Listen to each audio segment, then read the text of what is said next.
1984, ma plus belle gamelle.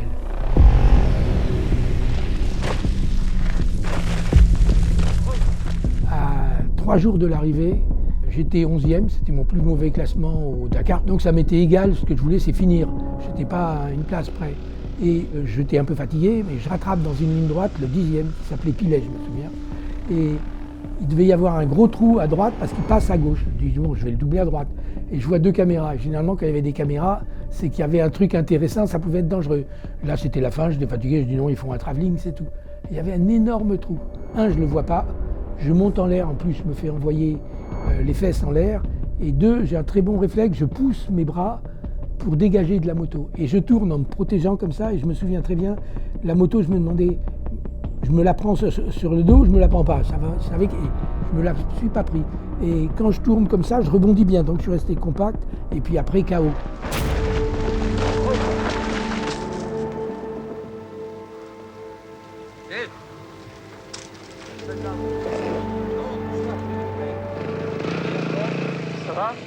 Le plan d'après, je ne suis pas sur la piste, je suis tiré. Qui m'a tiré sur le bord? On ne sait pas, mais sort de la forêt, une super pin-up. C'était une chanteuse et actrice autrichienne qui venait tourner dans un film classique un peu neuneux, où il y avait le gars qui courait le Dakar, sa fiancée venait le rejoindre et il avait un accident. Et ils étaient arrivés quelques jours avant, ils avaient payé un super cascadeur qui s'était cassé la gueule 4 ou 5 fois et qui était ce qu'on appelle punch drunk en anglais, qui avait pris trop de coups. Donc ils ont dit on va en attendre un, il y en a bien qui va se casser la gueule. Et ça a été moi.